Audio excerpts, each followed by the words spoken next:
Hello and welcome to The Full Scottish here on Broadcasting Scotland. My name's Kenny McBride, and joining me in the studio today are Linda Fabiani, the SNP MSP for East Kilbride, and Libby McArthur, actor and activist. Good morning, good afternoon. Hello.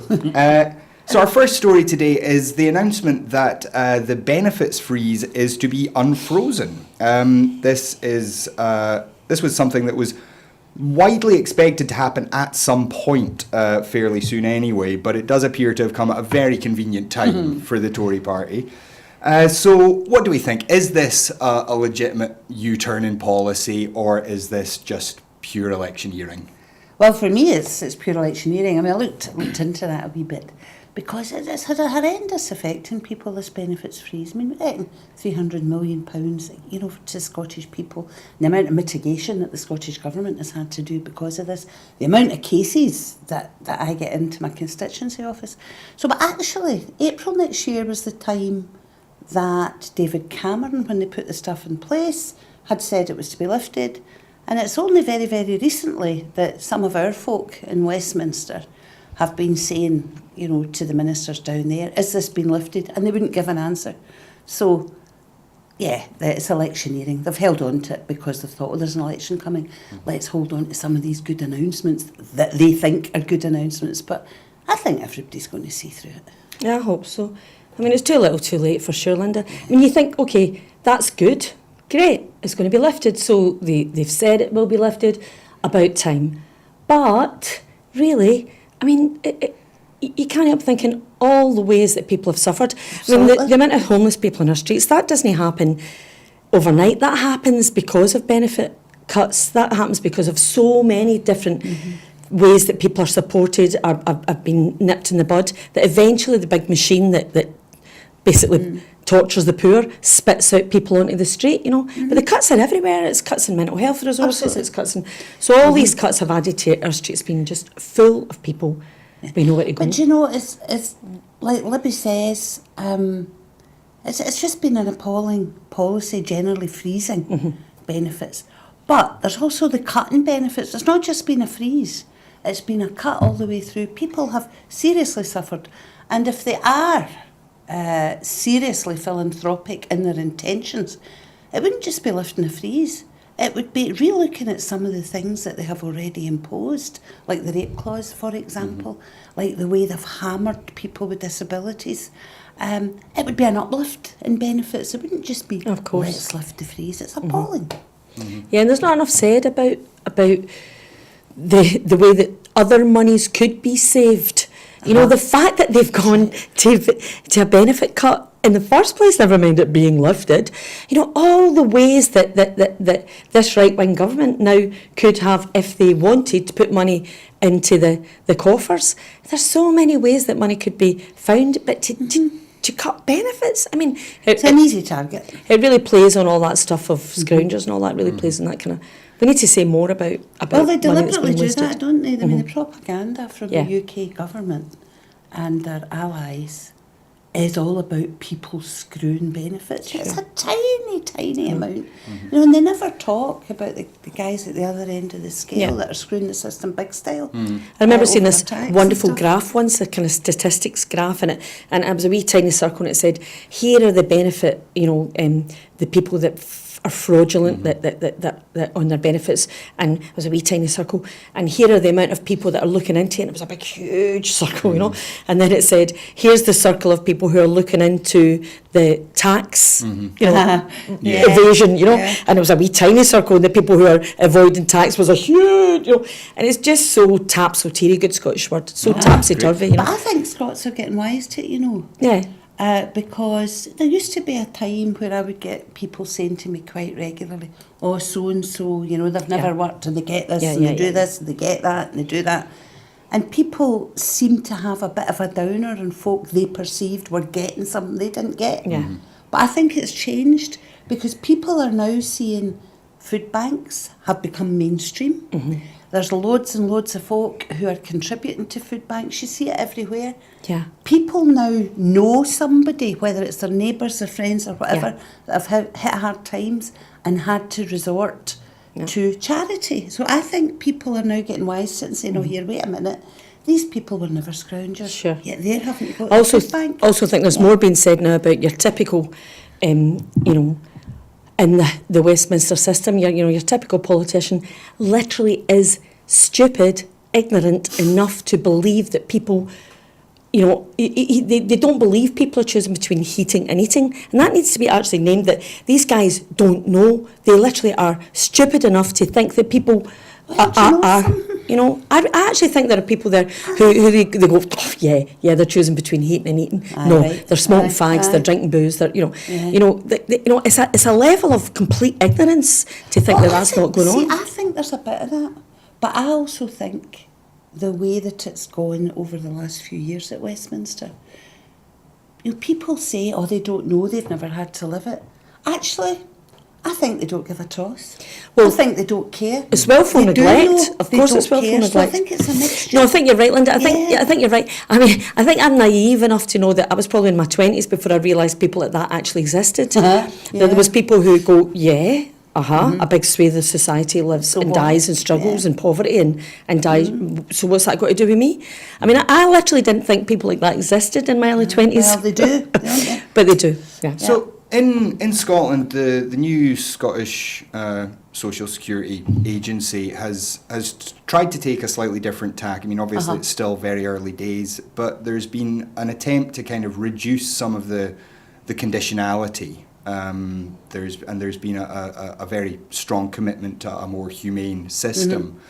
Is that something that the British government should be doing, rather than just thinking about unfreezing benefits? Should they be looking at a kind of root and branch review of how the system works? Absolutely.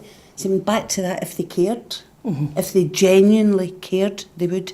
Because, what the Scottish Government did in setting up the system was they had panels of people who had experienced all this, and they had experts, and they had charities and people like that, all talking about the pitfalls of the system. And every single elected person knows, when you look at the amount of appeals against sanctions and stuff, appeals against benefits being given, that end up successful. There's something fundamentally wrong with the system. So the Scottish system, and unfortunately it only covers a small part of the benefit system, has been set up bearing all that in mind. And very, very simple things like, people with severe disabilities who it maybe takes them something like 3 or 4 hours to get ready to go to an interview for their assessment. And there's a pride and a dignity there that makes people want to present a good face. And they end up getting penalised because somebody will write down, oh, they turned up on time and they were very well dressed. There is no reason why this person couldn't work. Yeah. Absolute nonsense. So the Scottish system, we heard some stuff about it the other day in Parliament, and it's a work in progress before it comes into place for people with disabilities, is about saying, do you know what, these things have to be borne in mind. We're not going to use private companies to do these assessments, and each individual's circumstances will be looked at as to whether they can turn up, whether they need a home visit, or whether, in fact, the word of a medical professional should be enough.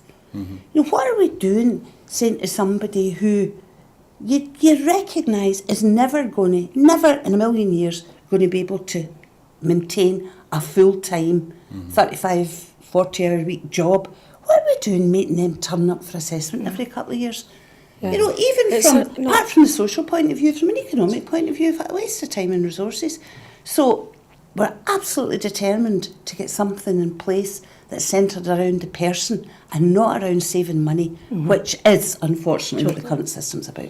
Absolutely. I mean, I'm very supportive of an independent Scotland, but I'm also a socialist who believes very much in an egalitarian way of life, and that we all need to look after each other and care about other people's children across the border and across the world, or we're in big trouble, So zooming out from the planet, it occurred to me that even if it doesn't matter what party that you're interested in, Scotland needs independence so that we can actually start making these decisions on the basis of the way that Scotland votes and the way we are. And I think we are naturally just a much more socialist nation And so as someone who's a member of the Scottish National Party, I believe for the first time I'm actually involved with a party who cares about stuff like this. And it seems clear to me that the Westminster system's completely broke. And every time that the government gets more and more right-wing, I mean, it's like, who would have thought we'd say bring back David Cameron, all is forgiven? But, or wasn't John Major a fabulous guy? Well, exactly. I mean, the thought of Boris Johnson linking up with somebody like Nigel Farage, I mean, God forbid what we're looking at here. So it's really important, I think, that we kind of trail a blaze a way forward for a much better way to be.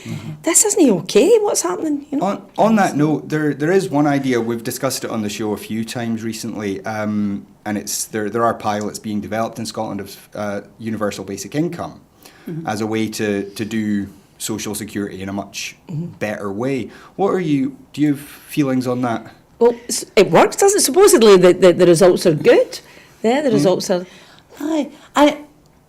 I'm for it. Yeah, and it's worked elsewhere, but we have to have full control of everything for that, because you have to tie that in with the tax system. Yeah. The full tax system, the full social justice system, the full tax system, all has to be taken in before you can do that in any meaningful way. Yeah. So that requires independence. So the work that's going on just now about how that can be achieved, has the basis on Scotland as an independent nation, and the right to take these decisions and do that. And we're getting to understand devolution has just not been enough, I mean, what's happened since then, and what the frustrations, that the Scottish administration have felt have been so clearly of whatever seen. Political colour. I mean, And even when you go back, and it was a Labour Lib Dem administration, while you still had a Labour administration at Westminster.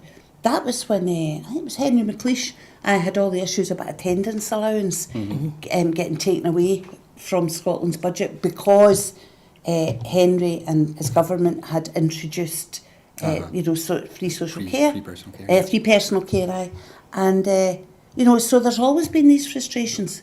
So even when you have the same political party in all the administrations, there's still a bit of a hammering goes on of the devolved legislators. And still that thing that says, well, do you know what?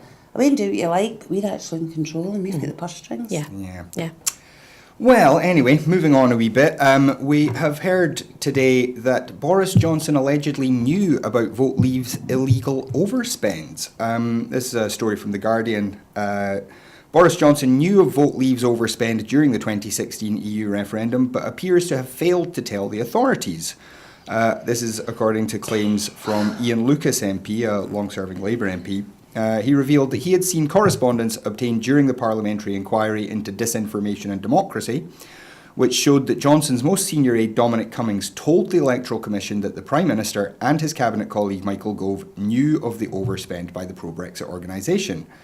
This was related to the campaign funneling £675,000 through the Believe group in order to avoid spending limits.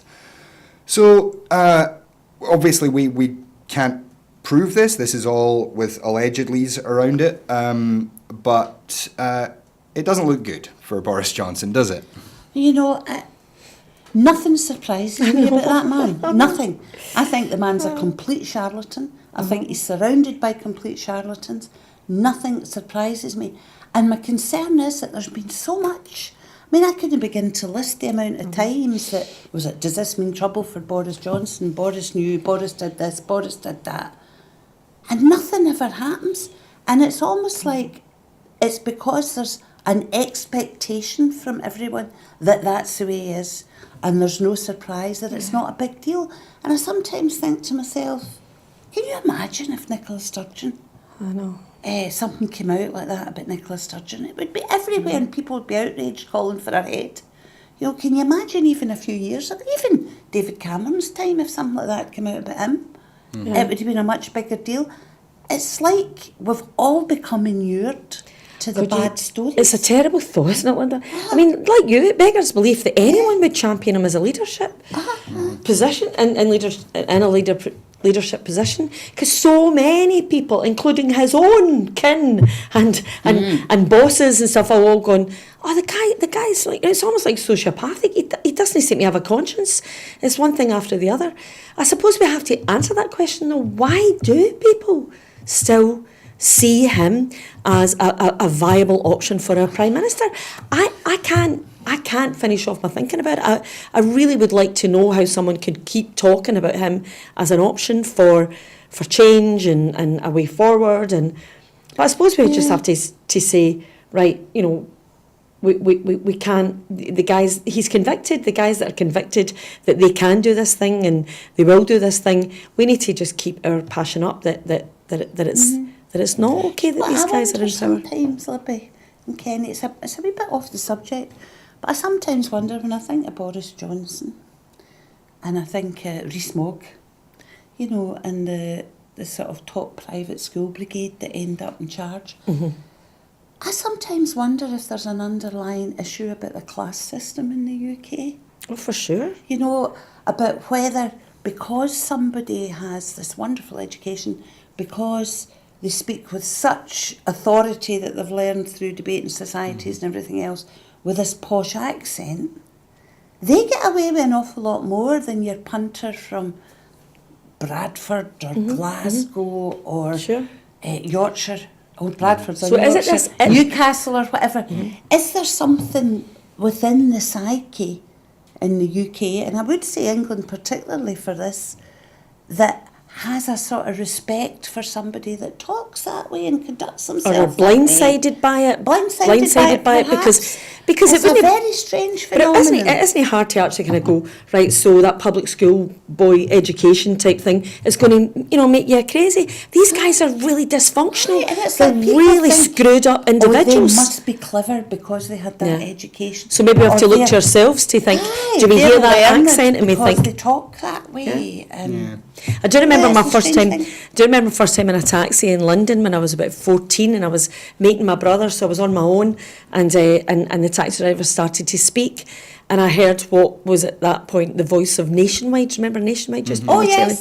And I remember thinking, oh, that sounds like the voice of the news, the voice of the BBC. Yeah. And it took me a wee while to realise the guy was dodgy. He was a racist. He was, you know, he was saying sexist stuff. He was saying racist stuff. But as a 14-year-old, I remember hearing a telly voice and going, oh, this guy's obviously, and realising I had a kind of, he must be saying something important. He must be saying. So It's interesting. we need to be educated away from that. It's Yeah. interesting you raise that point. This is something that I've talked to my friends about many times. That many times the only Scottish accents that you hear on TV, especially in drama, are drunks and criminals. Sure. And the sort of serious Scottish voices are kind of away on Reporting Scotland, and that's But Kenny, pretty much it. But it is a class thing as well, you know. I mean, when EastEnders first came out, you know, basically if you were working class from the East End and you were clever, you were wily and ducking and diving. If you were working class from the East End and you were kind, you were stupid and dim, you know. That was the working class characters, you know. But you're right, but when they wanted a real cycle, they got Jerry Kelly, you know, like Phil and Grant were just a wee bit daft. They were just rough and tumble boys, you know, like, yeah right, you know. Yeah, a real psycho, and then later on they got the wife murderer guy. Yeah, but he was Scottish as well. So it's like the Scots turn up, which is nonsense. It is getting better. It is getting better From that point of view. Yeah, I think yeah. it is getting better. And I actually think, you know, a pro-devolution has been, over the last 20 years, we have been more aware of ourselves and, you know, we've been fighting for things, whether it be a better share of BBC output and all that stuff. It's getting better. Do you think, Linda, There's a long way to go. But do you think we have to look at a whole kind of self-esteem thing, you know? I mean, there's a bit of me that thinks like, I want to say to every Scot, if you were in Westminster, no matter what your political persuasion, and someone who is a Scottish MP representing you, because that's what they are doing in Westminster, the SNP, start to speak, and I hear people walk out, Tories get up and walk out as a comment of just abject disregard and insult. would you not be put out by that? I can't understand why any Scot wouldn't be outraged that that's going on in raging Even that's if you're going a on in different Westminster. party That's what I'm saying. From those, because that's you're being represented there. You're being represented there in Westminster as a Scot. And that's actually going on. I mean, how cruddy is that? It's so pathetic. It's so, to be so disparaging to a fellow politician is just outrageous. There's certainly the respect agenda. Maybe as Scots, going right down. Well, maybe we need to get angry first. Is angry wrong? I don't know. I mean, I think we do need to actually start to gird our loins for the 2020 vision. That's our way. Maybe we get angry, but we seethe inside, and that makes I suppose an upgrade of despair and anger's always an upgrade in desolation and despair. Are we? I don't know. I don't know. I mean, everybody loves the Scots. I mean, I run an Airbnb room, and everybody that comes to Scotland for the first time says, "I'll be back." It's fantastic. We love Scotland. I don't know, maybe us Scots are just not understanding Maybe we keep a lot of things to ourselves, and I often think that what's needed is a tipping point. Yeah. Maybe all that suppressed anger that seethes within people suddenly gets to the point, and I don't mean it tips over into violence, very obvious anger, no. but it just tips over into, wait a minute, we've had it. Yeah, enough already. Enough already. Yeah. Well, we would just remind you, obviously, that if you want to hear more Scottish voices on your telly, this is the way to do it. So come and support Broadcasting Scotland. We've also heard that about Russian meddling in British elections. Dominic Grieve has called for the publication of a report on Russian meddling in the democratic process to be published before the general election. Boris Johnson has seen this report. The normal process for security clearance and stuff for these kind of things is about 10 days, but he has said it will take 6 weeks. And Dominic Grieve spoke yesterday about this, saying that it was I think a gross untruth, I think he called it. Great whopping lies. That this needed to take so much time. And Dominic Grieve, can't be said to be a great radical or revolutionary. I mean, he is fundamentally a Tory, even though he's not sitting with the Tory group right now. What do we make of the Prime Minister refusing to publish this information, and what do we imagine that he could be hiding? Well, again, it's just more of the same. You can see when they don't get their own way, the Boris Johnsons and the Jacob Rees-Moggs, they kind of start to twitch a wee bit. It's quite fun watching them kind of really not being able to kind of handle that. They're used to just kind of like railroading through things with that sense of entitlement. So again, I suppose it's more of that dysfunction that he has the audacity to think that he can just change the rules.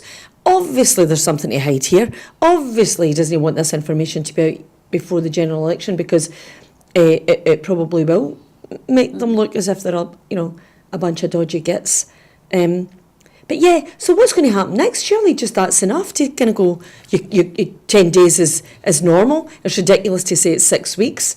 And Well, when we watched that, I think it was in Sky News, Dominic Grieve was talking, the man seemed genuinely gobsmacked, didn't he? And upset about it, and he didn't mince his words in terms of, the, and you said audacity, Libby, of this government deciding to sit in this. He was just enraged by it, quietly enraged, upset, disappointed. And whatever I think about Tories in general, I think there are a few of them there, particularly ones that are now outside the group, who are fundamentally decent in terms of what's right and what's wrong. We'll have a wee while persuade me of that. Well, I saw a banner yesterday that said, "Never kissed a Tory, never missed a Tory." Well, I don't know. I'm just hoping I haven't. But there might be a wee seed in there of actually, do you know what, this has gone too far. Part of the problem is not being able to throw a competing narrative. As one of my points is actually, I just think, who could possibly champion a Tory of any shape or form? But Dominic Grieve actually sounded genuinely perturbed about this, about what was happening to his perceived democracy. So we expect then tomorrow on the news or tonight on the news for Boris Johnson to be challenged, then, surely that's a newsworthy item that we just say, right, how can you justify this 10 days turning to into... get challenged, does it? Yeah, what's going on that we're not all having Is these it conversations? back to that being inured to him doing things that are not right, that people are just so used to it, they go, here we go again? I mean, I think with Johnson wee bit like particularly, Trump. there's maybe part of it is this persona he's created of being quite genial and amiable, and he's dangerous. good He's old not a clown. Boris. He's dangerous. I've These guys are dangerous. I've been trying to persuade my mum especially, and she's now started telling all her pals that we need to stop calling him Boris. That's I totally agree. He's either the Prime Minister or he's Johnson. That's Yes. right. It's so sneaky, that because, stuff, isn't because it? we have turned him into our pal, good old wacky old Boris, rather than the Prime Minister who has allegedly acted illegally in a constitution-shattering referendum. He's now apparently sitting on information regarding Russian money flowing into British politics, specifically the Tory party. Kenny, I think anyone that would convince themselves that this guy's not going to do everything to crash us out with a no-deal, chlorinated chicken, the whole NHS sold to the that is this guy's agenda. I really don't think that's stretching it. I really don't think so. And I think Boris Johnson is that guy, and people need to know he's that guy. And it seems to me that there's loads of evidence that that's the case, that he would take us down this road. I heard something on the radio this morning, and I can't source it. I just heard it, that he'd said something about if he wins the general election, he'll have his deal through by Christmas recess or something, ready to come out the end of January or whatever. But what people are not realising is his deal awful. It's awful. But there's a bit in it that says there's got to be certain agreements that are come to within the next year about trade and things that if are not agreed would crash out with a no deal. So even his deal is conditional. So I agree with Libby, he's looking for no deal. And these guys are all right. These guys, Boris Johnson and the rest of them at the top of the Conservative Party and the establishment, they'll be okay because they'll have it all well sorted out. And what we've got to understand is their agenda is retrograde. They're looking not forward thinking. They're looking to go back to make sure that they themselves and such as them are more than all right, that it's lockdown money. I mean, the land grabbers of the past are in power. That's what's happening. So it's realising that what I think Scotland's looking at is something really kind of forward thinking in terms of the egalitarian approach to we all need to look after each other. But these guys, people think about make Britain great again kind of stuff. It chills me to the bone, like you as well, Linda. We've got to understand how it's about the past. They want to go backwards. They want to go backwards to the haves and have-nots. And that's how they retain power. Yeah, in big letters, big numbers, and that's what we're looking at here. We're looking at backward thinking, not forward thinking. So we are, of course, into election season now. They just never stop now, do they? No. Feels like we've been in one non-stop campaign period for about 5 years now. But the big story right now is over the debates, the leaders' debates. The first debate is due to be held on the 19th of November, which will be Jeremy Corbyn and Boris Johnson alone. This is on ITV. That's going to be followed by an interview-style show, apparently, which will feature all the parties, or all the major parties on mainland Britain. And then there will be a later debate, which will feature all of those parties, including the SNP, Plaid, the Lib Dems, and the Brexit Party, although that one will not necessarily be a leaders' debate. They've said that would be leaders or other senior figures. There will be separate debates on STV and in Wales and the north of Ireland, but unsurprisingly the SNP and indeed the Lib Dems and Plaid have expressed quite a bit of anger that they won't be involved in the major debate, that Nicola Sturgeon, for example, won't have a chance to challenge Johnson and Corbyn directly. So what, again, this speaks again to the media situation in Britain and to the democratic situation. What is the resolution to this? What do you think is a way forward that the media organisations can do better with these debates? Well, I think they should start from a basis of fairness. Mm-hmm. And if we take the BBC, the BBC, talk about the nations. So the UK is a political construct, it's not a nation. The BBC talk about the nations and regions. Scotland's a nation. Mm-hmm. The SNP are by far the largest party in Scotland.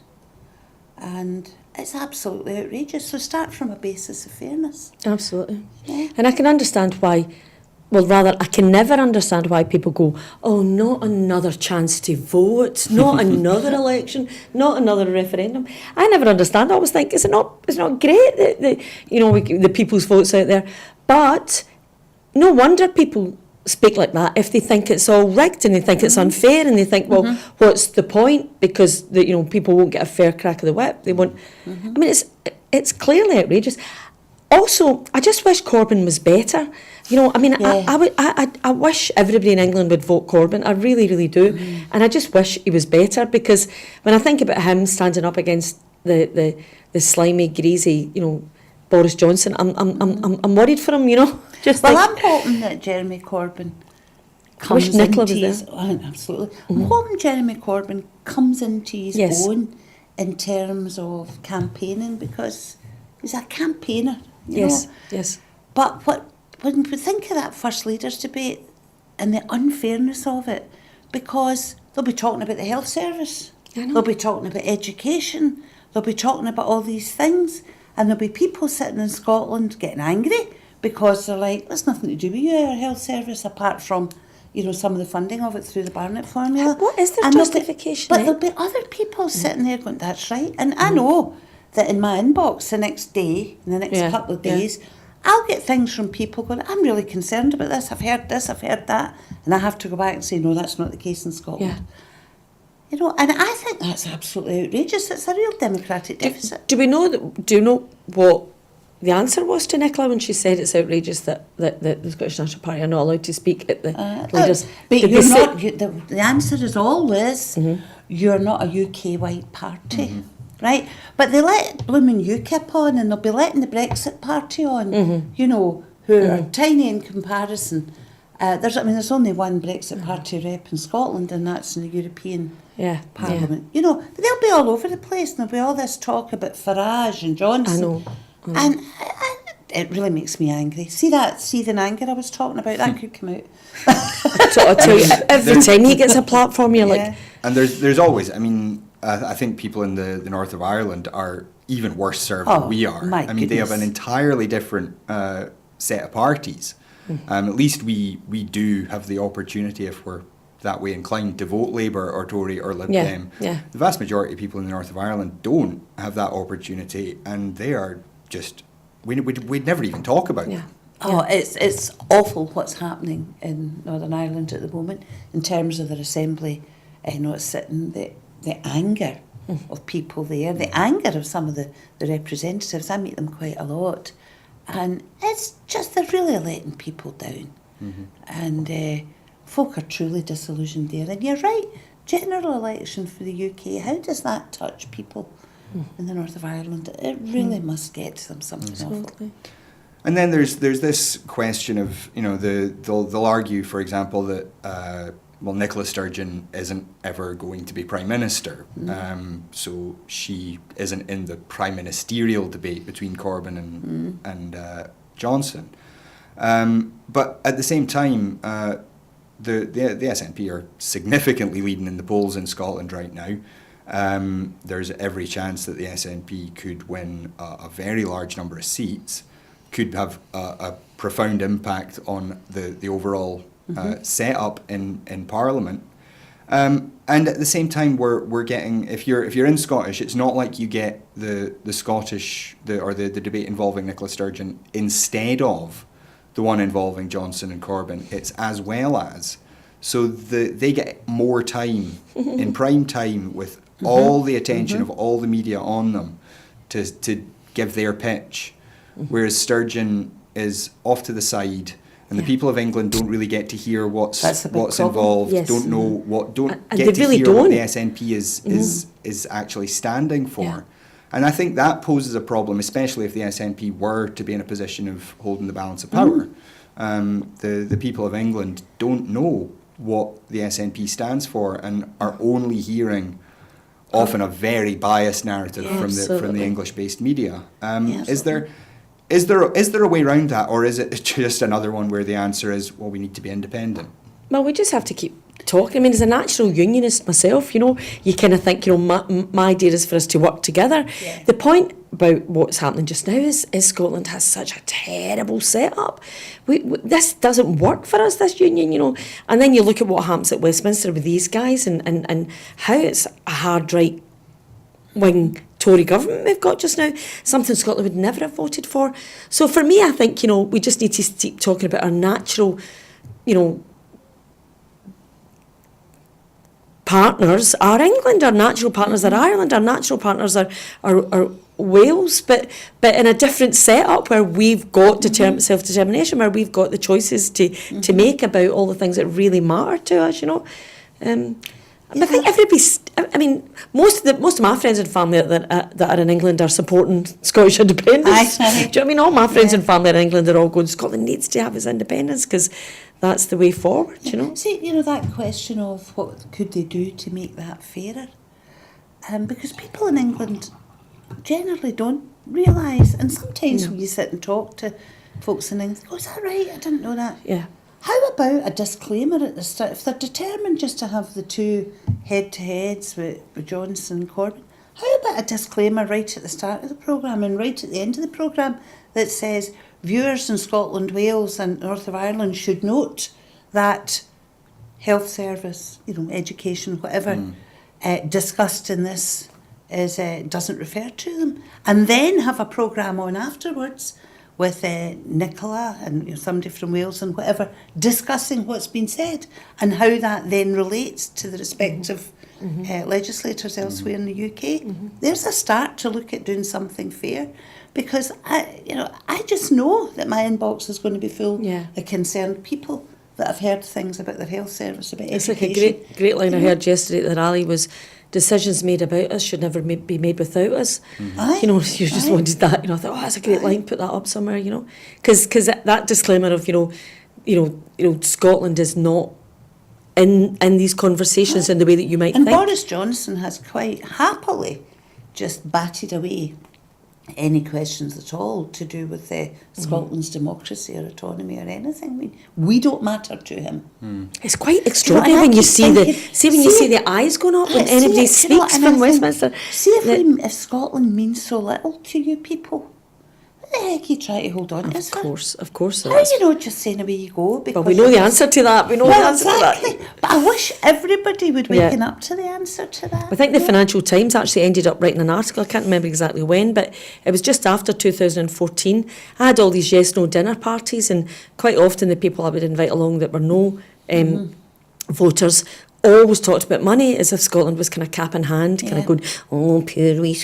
And it, basically frightened people, and people were kind of going, oh God, could you think we could manage? Could we manage? When the truth is, the Financial Times eventually put an article, I can't remember when it did, saying that the argument of Scotland not being able to afford its independence is complete nonsense. Yes. That the whisky alone, never mind the natural resources or the oil or anything else, would be more than enough. So it's very clear that if they lose Scotland, the UK right-wing government, who are thinking basically in terms of how to manipulate it so the guys, guys who are in charge can stay in charge. Looks, there is a view that they would quite happily dump the north of Ireland. That's starting to look that way. Well, we've seen polling that says that Brexiteers especially would be quite willing to jettison Scotland and the north of Ireland if it meant getting Brexit. And I think there are a lot of people in Scotland who would say, well, fine. That No, but it is. suits us perfectly. But Kenny, independence for England. That way sounds a good idea. we all get what we want. But then you start to worry about nationalism because, again, none of my friends or family who are, involved in Scottish independence are nationalists. No. Not one of them. Nobody's interested in nationalism in that kind of a way. But then I start to worry that there is a nationalist agenda in England. That the English nationalism is something that's a bit scary. Well, this brings us on to something else I was going to ask. The campaigns are obviously going to have different themes north and south of the border.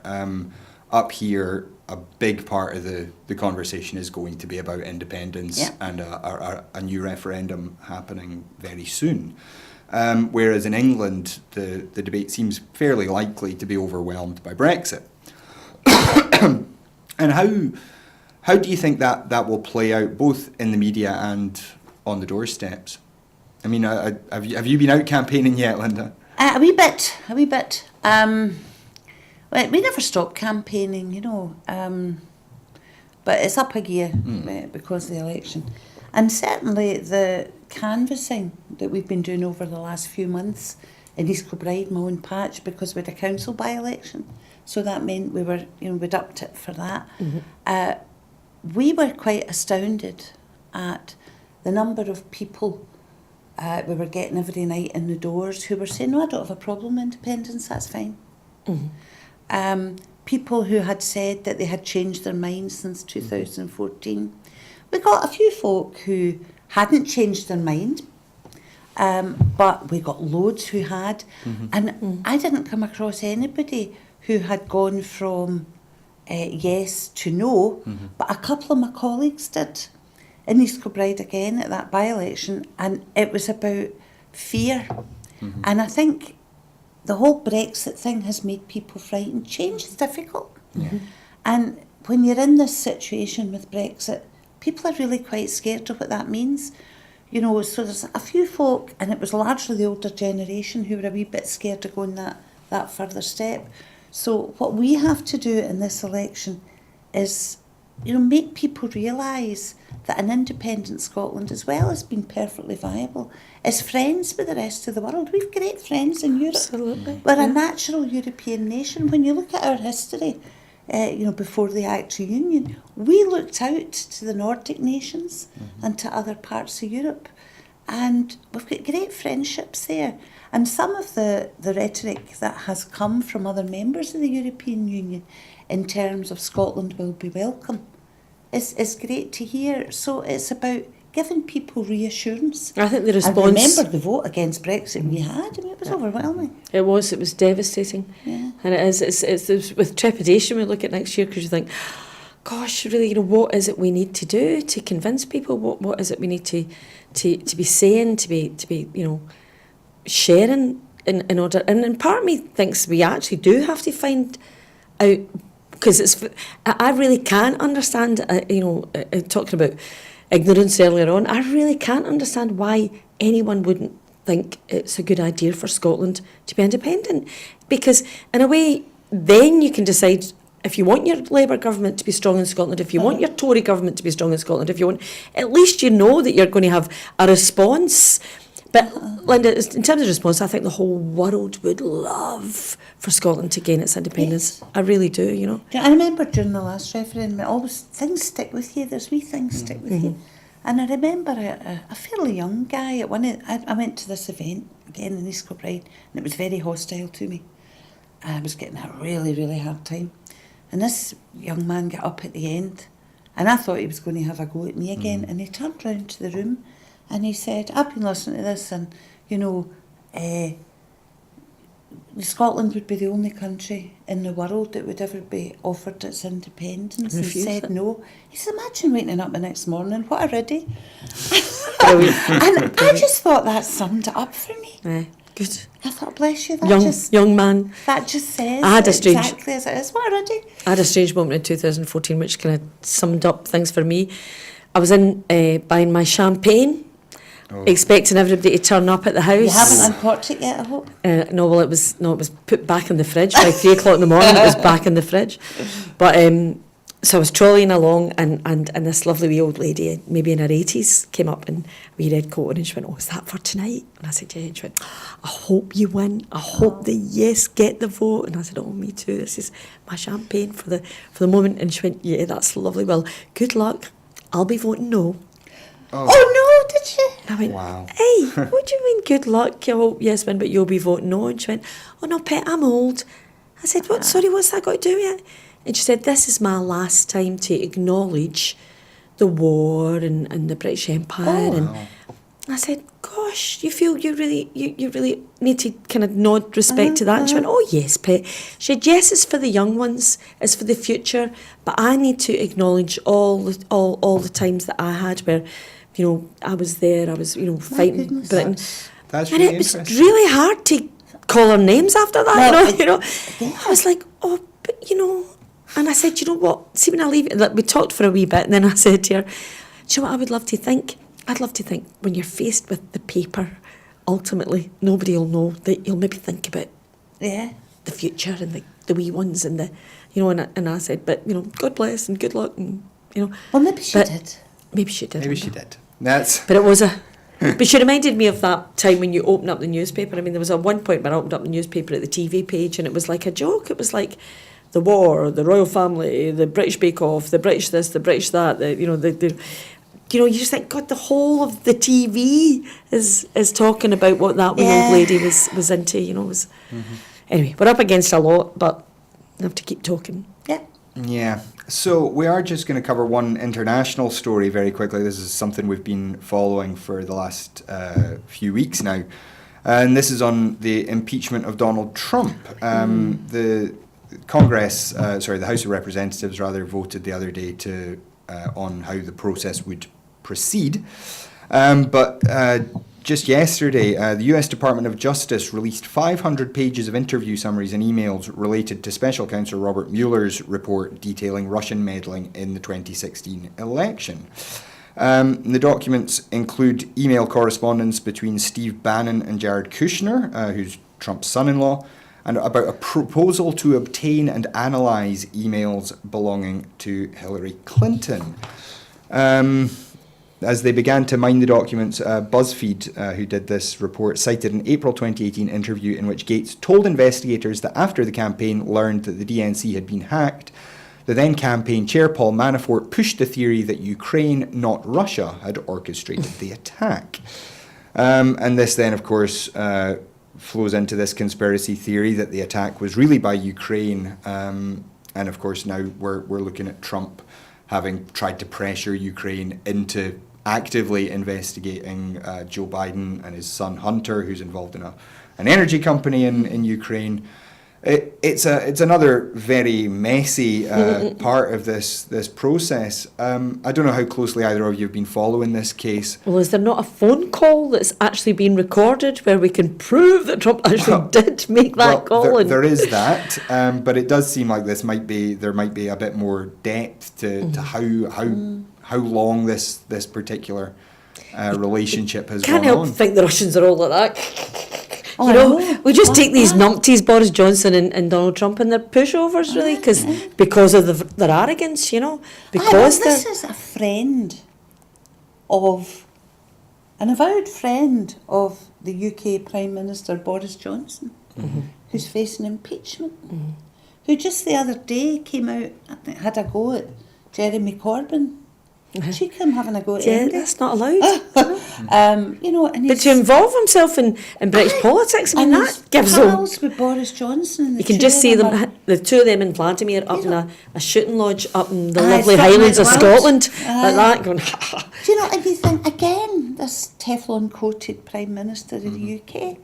Why is he not getting challenged in his friendship with Trump? This surely must And all be the stuff Donald they're Trump's doing, you know? exit. I mean, Oh, for man, God's what does it sake, take? what does it take? I mean, Well, I mean, unfortunately, it takes a 2/3 majority in the Senate, It's which what is it takes. currently Yeah. Republican controlled. And it takes an so election next year. It does look very unlikely that impeachment is going to be the end of him.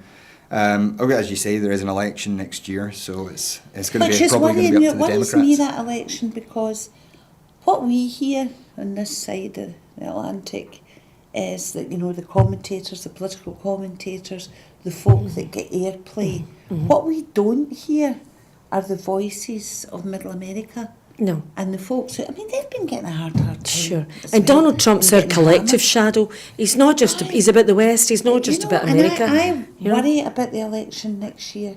I'm not convinced the Democrats have got their act together particularly well. And I worry that Trump just walks it again because we're not hearing the voices of those that are suppressed in the But US. Linda, I'd like to think they're there. I know it's very easy for us to look at people like Boris Johnson as our Prime Minister and Donald Trump as the American President and just think, oh God, it's all going to hell in a handbag. Right. But I like to think the reason the shadow figures are so strong, and these guys are really dodgy individuals, they're misogynists, they're liars, they're cheats, they should never be in leadership positions, but they are. But I like to think the reason the shadow's so strong is because the light's actually stronger. Because if we pull focus across the world, we're seeing incredible people power happening everywhere. There's Greta's out there as a 16-year-old fighting for the planet. There's a lot of women get involved in politics. There's loads of changes happening everywhere for the better. So I think it is incumbent on us not to lose faith and to actually kind of think like these guys are offering us this amazing contrast where we just think, enough already, this cannot be. And there's a wonderful woman, Marianne Williamson, in America running for the presidential candidacy, and she's talking about love all the time. Janie Godley yesterday at the rally said this is about love, and that's a word that people think, we need something stronger. Well, I'd like to know what's stronger than loving our race, loving fellow human beings, and loving the truth. And I think we really need to spot a baddie when we see them, and clearly people do. And like you say, Linda, most of America are going, he is not our president. No, see, I'm not convinced about that, Libby. That's I think what I'm most saying. of America. No, I'm not convinced. Well, I wonder about the people we don't hear about. Yeah. The people that really believe that Donald Trump is not a politician, that Donald Trump is a brilliant businessman, that Donald Trump only cares about America, and that he can help them, and that's what I worry about. Oh, he's definitely got a following. He's definitely appealed to that, to the fear in people. And there's a huge lesson there for all of us that somebody like him could get that following, because there was obviously swathes of we look at the way that Thatcher destroyed our industries and turned the police into an army. She did all that damage, and that must have happened tenfold in America, where people were there was no work, all these towns that in our imagination you see the tumbleweed blowing through them and nobody working, and so it was primed for a clown like Donald Trump. But again, he's not a clown. Boris acts like the clown. They act like the clown. They act like the big kind of like big friendly kind of buffoons. No, these people are so dangerous. Boris Johnson comes across as a sort of eccentric toff. I believe, I don't know, but I believe that that's an acquired persona. Because there's a strange psyche in the UK that quite admires the eccentric toff. Yeah, we need to watch it, don't we? Yeah, we do need to watch it. Trump, I don't think he comes across as eccentric. For me, he comes across as a total egotist, narcissist, not hugely smart, but very privileged, and has people there that it suits them to have him up front. Oh, for sure. And I suppose it's a mistake to think about the Boris Johnsons or the Donald Trumps, because these are literally the tip of the iceberg stuff. Well, so yes, there's a whole big there's a movement, whole machine the behind whole them establishment, whatever that that's establishment basically is. keep wanting us all to be like this, But anyway, trying to end on a slightly more positive note. Yes, let's. I believe both of you were in George Square yesterday. Yes. So this was the rally for independence, organised by the National, attended by an awful lot of people. Some people are saying up to 20,000 people in George Square. Plus, I think. On stage, we had the First Minister herself and several other MPs, MSPs, other notable figures. Patrick Harvey. Janie Godley, you mentioned, Patrick Harvey. How big a deal is it, do you think, that, first of all, that the First Minister is now speaking so kind of forthrightly about independence, and secondly, about the general movement? How did you feel yesterday went? I I think it was great. Yeah. Great feeling, Yeah. great feeling of solidarity, goodwill, and that love that Libby talked about. You know, a love for our country, a love for people, wanting us to be what we can be. Absolutely. And I think Nicola has. Maybe should I not say Nicola? If we're not allowed to say Boris, should I not? Well, say I think you're allowed to call her Nicola because she's your. I mean, your pals were. So I think Nicola's a deep thinker. You know, she thinks things through. She doesn't do things by impulse. Nicola never has. She's so impressive. And she's got to the point where she said, enough already to use the expression Libby's been using today. And she is up for it because she's looking at what's coming down the line as part of the UK and saying, oh my goodness, I've got to do everything I can to stop the people that I represent going through any of this. And that's what it's about. And she was on fire yesterday, you know. Yeah. She's well up for it. In the same way that you think I wish Corbyn was better, you just feel like you're in safe hands with Nicola Sturgeon. You know, she's quite brilliant. I mean, I really like watching her.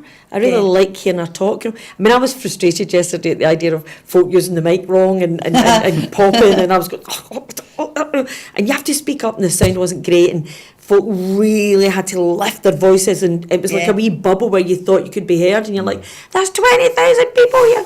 But Nicola comes on, and she's just got it all going on, you know, she just holds the mic right, and she really passionate, and it was just dead clear and obvious what she was saying. It was just very, very straight to the point. She's like a hot knife through butter. She just gets there and goes, come on, this is, you know, this time coming up is just, we've got to really just gird our loins and go for the hope, go for the commitment, you know, and be convicted, you know, because when it seems the bad guys are very convicted, you know, so we all need to kind of like bad guys should be convicted, maybe.